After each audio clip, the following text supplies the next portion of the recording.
Hello and welcome to another phone call catch up with the Gaffer. How are you doing today, first of all? Yeah, very well, thanks, Luke. Yeah, it's a rare day without training, so just getting through some of the more mundane aspects of the job today, but all good, mate. Of course, we'll start off. We'll look back to our last fixture just over a week ago now. It was you were watching from the stands, but it was a great performance and a great result. Yeah, pleasing, really. I think it always again this might sound a bit like boring, really, but always an enjoyable game to prepare for because obviously Gateshead throw a lot of tactical problems at you, so it's something that as coaches we feel we can contribute a bit more in that sense in giving the lads some solutions and having an effective game plan. And I think the lads, I'm on record as saying they implemented the game plan really effectively, and some concern for us having not played since Boxing Day that we might look a little bit rusty and have one or two issues, but they didn't. After the first 10 or 15 minutes, the lads looked really sharp, really up for it, really hungry, and really positive way to start the new year. It was great to see us sort of forcing and capitalising on mistakes from Gateshead as well.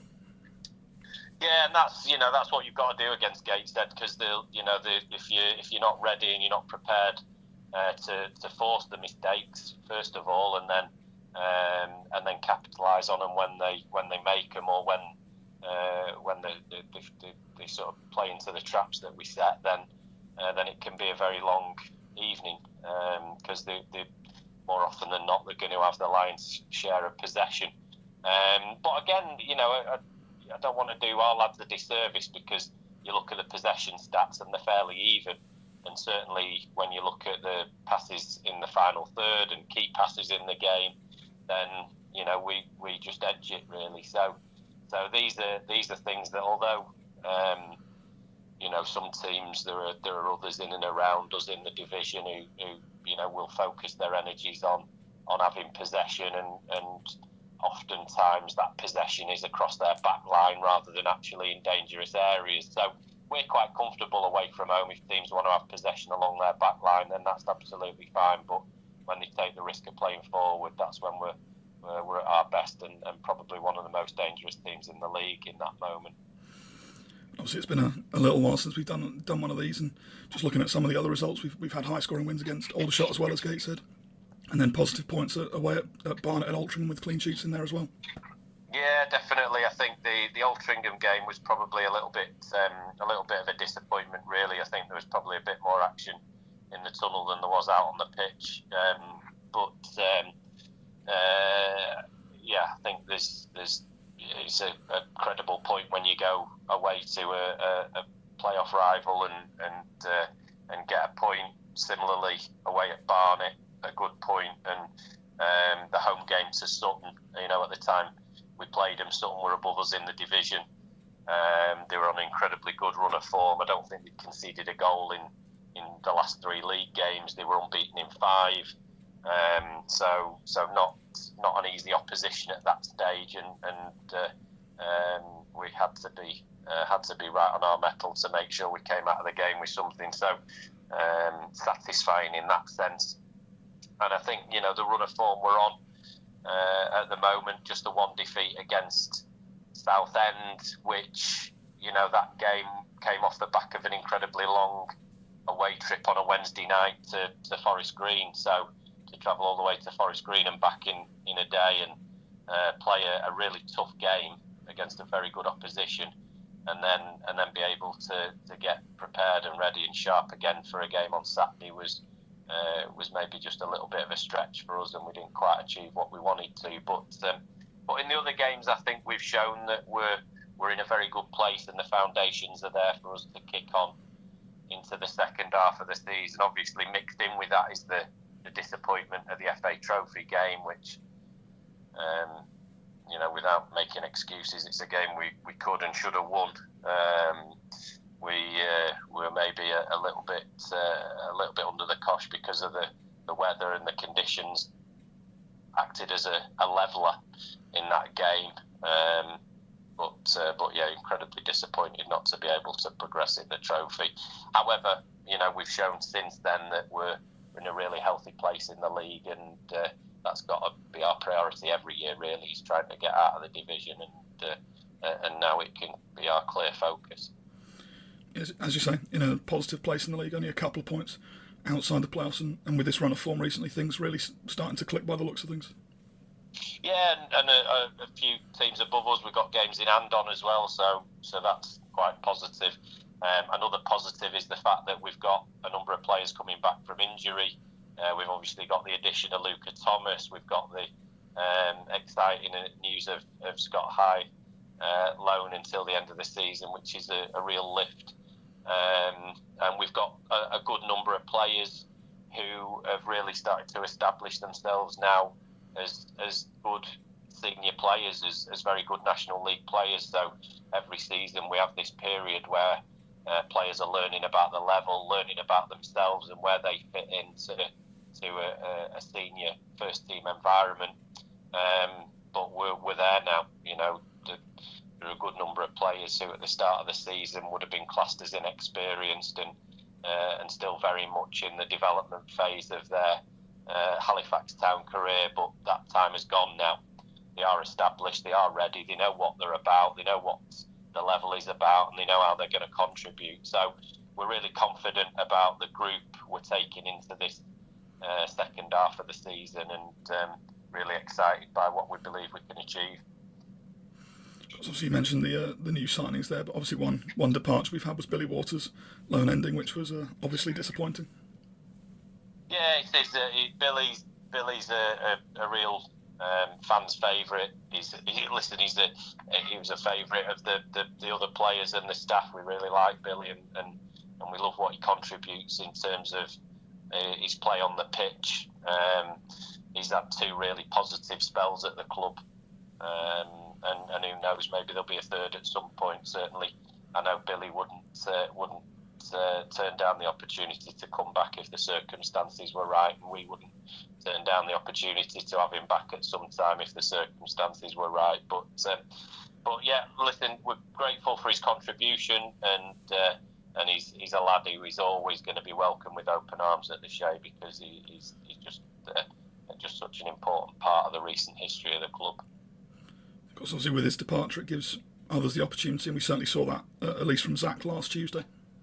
Yeah, and it was important. Zach had those first few months of the season to, get the couple of niggling injuries out of the way, first of all, but secondly, he's one of the ones I was referencing earlier on, talking about finding the feet, understanding what they're going to be able to contribute and how they do contribute at this level. And I think that there's an awful lot of learning and development gone on for Zach in the first part of the season, and maybe to some degree players have to go through the process of growing up and maturing a bit when they come into National League football, and I think Zach showed an awful lot of development and maturity in the Gateshead game. He really contributed to the victory, played an important role for us, so he's going to have an important part to play in this second half of the season. I'm a great fan of Jamie Cook in the 9.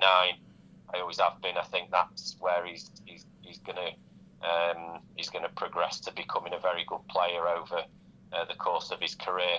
So he will have an opportunity. Obviously, Luca Thomas has scored a good number of goals in that position with Leeds under 21s, but has also played a lot of his National League games in the wide areas for York City.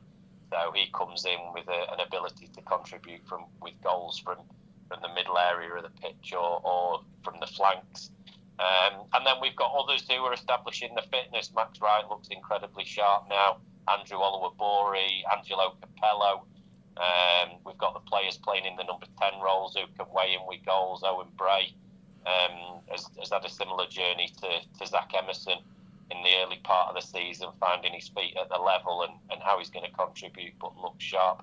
And of course, Flo Hottie coming back from injury, and I know Flo will be keen to improve his goal tally over the next part of the season. So it's exciting, and that, along with what is a very capable defensive structure and an incredibly hard-working and creative midfield that we've now got. It bodes well, and I just hope that the fans can get behind it and really come in the numbers to back the team and hopefully push us on to what could be a really exciting season. Of course, you've already mentioned him, but we had the news the other day that Scott High will be with us for the rest of the season. I think it's a bit of an understatement to say that's gone down really well. Good, yeah, I hope so. I mean, I don't have social media, so I don't see a lot of what's said. I hear some things from other staff members, but I'm glad if that's the case, Luke, because Scott's a very good footballer, and he's an ideal fit for Halifax Town, and I think we're an ideal fit for him at this stage of his career as well.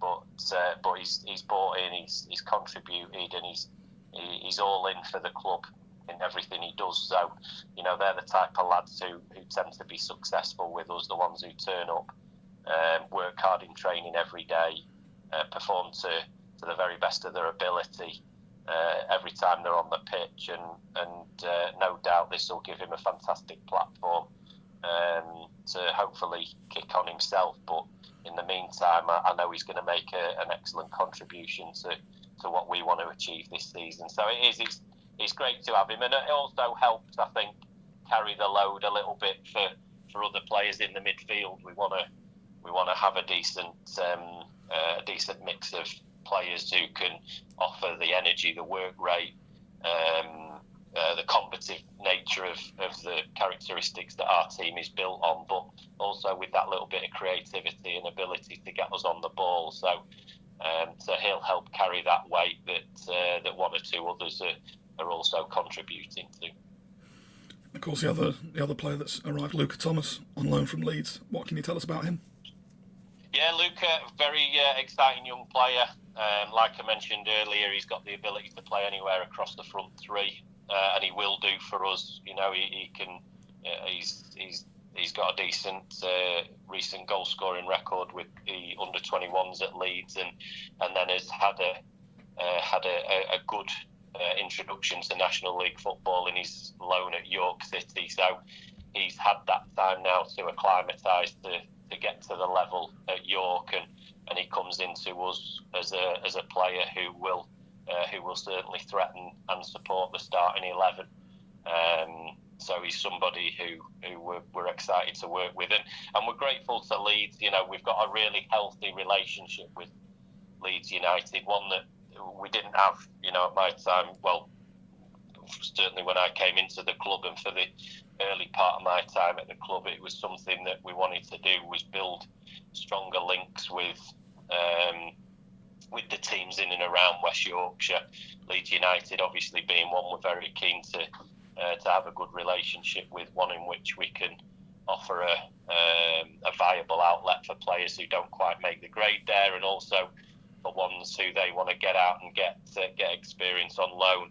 Similarly, we have contact and benefited from a Bouts game yesterday with Bradford City, and obviously the link with Huddersfield Town that we've got in friendlies we've played there, and more recently loaning Scott High. It's a network that we should really lean on and also be willing to support. They should be looking at us as a place we're producing some fantastic young players at the moment. So we encourage, and we do encourage them to be aware of what's going on at Halifax Town, because there's a lot of good things happening.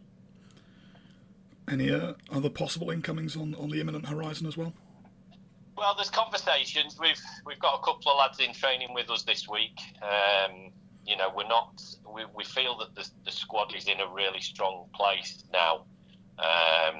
We feel that each position, if we get a knock or an injury, or God forbid a suspension, we've got stronger players on the bench than we've ever had, and stronger players in the squad who can come in and pick up where the last player left off. So we're really confident about what we've got. However, if there's people out there, if there are players who we think we can fit into the profile of our recruitment, who fit into the budget that we have, then then we certainly won't turn down that opportunity. And like I say, there are two lads in with us this week who were really grateful for them taking the time to come and train with us, and we'll look to see whether or not they will make us stronger and give us a greater chance of getting where we want to go to this season. So decisions will be made on those this week, but we're not desperately searching for players at the moment because we feel that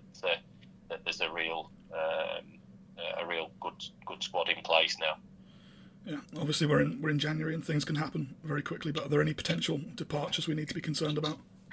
No, hopefully not. I mean, listen, the history tells us that it tends not to happen till right at the 11th hour with us in the transfer window. So I won't count my chickens until the window shuts, because there may be clubs going through the first and second choices, and our lads might pop up further down the line, and we don't know. But anyone who does come in, if it fits for the club and it fits for the player, then it's something that I have to facilitate. And we've shown in the past. This time last year, we lost our top goal scorer, Millie Ali, probably our strongest player, a fit lad who was available for most games. So, and we actually almost became a better team once he'd gone. It put more pressure and more responsibility on other players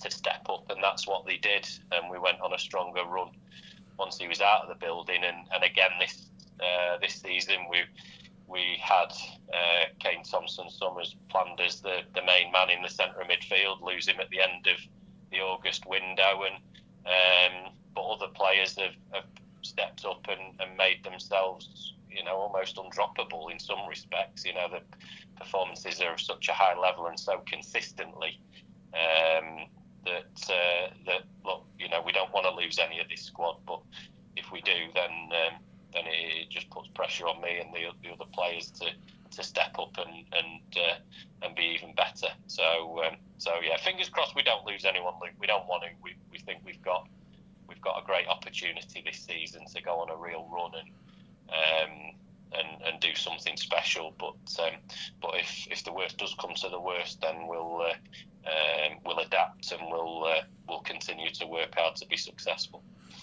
Of course, we've had just a couple of injuries recently. The squad's generally in a pretty good place, but obviously Jamie Cook and Florent Hottie have missed the last couple of games. How are they progressing? Yeah, not bad. Flo's doing well, progressing well, and certainly feeling a lot better. So we'll see whether or not Solihull's a bit too early, but potentially the following Saturday he may be available for. And Cookie got a good 45 minutes in a bounce game yesterday. And looked really sharp, so really pleased to have him back in the fold and available for selection. Of course, you mentioned it there, but finally, obviously, up next we travel to Solihull, and of course they've just lost their manager as well. Yeah, they have, yeah, and congratulations to Andy Winger. He's done really well there over the last 18 months or so. They're a team who are in and around it at the moment, and I don't anticipate that's going to change a great deal. The lads who are taking control of the team have been in and around the coaching setup there anyway, so there ain't going to be a massive overhaul between now and Saturday. It's going to be, there'll be tweaks and they'll put their own style on it for sure, but there ain't going to be a huge amount of difference. They're going to be very strong. There won't be any dips, and sometimes players will step up because they may actually have a little bit more in common with the lads who are taking control of the team, who they've been working with anyway over the last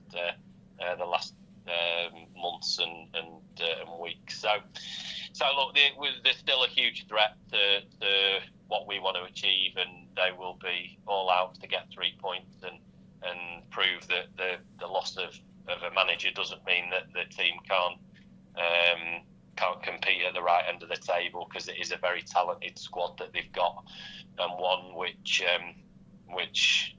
will be expecting to be in the playoffs come the end of the season. So we're going to have to go there and give a typically resolute, hard-working, well-organised resilient Halifax Town performance if we're going to get anything out of the game. But they won't fancy us coming there either. Our away record is incredibly impressive, and we're a good side who people will expect to be in and around the playoff mix come the end of the season, and that's certainly what we're working towards. So I think a great point for us as well to just mention is the support. The away fans have been phenomenal this season, and Carrie can take some of the plaudits for the great run that we've been on, and what we want to do is encourage as many fans as possible to get down to the Shay and get behind the lads. I know that there's an opportunity here this season. There's a fantastic group of players, real togetherness in the squad, a real cohesion, and there's an ability, there's a hunger and a desire amongst this group of players, and we really want to achieve something, but we need the fans as well. We need that support, we need that backing, we need them to create that atmosphere at the Shay when we're up against teams who maybe don't bring a big following. The onus is on our fans to really create that atmosphere and get behind the lads and try and drag that extra few points out of our performances. It'd be great if we could come together and achieve something special this season all together as a club. So yeah, look, Solihull's the next one. That's what our focus is on, and we'll be well prepared, and we'll work incredibly hard to get the 3 points. But going forward over the rest of the course of the season, the rallying cry is for everyone to come together and really let's try and work our socks off to get as much as we can out of the upcoming games. Thank you for your time, Gaffer. All right, cheers for that, Luke. Appreciated.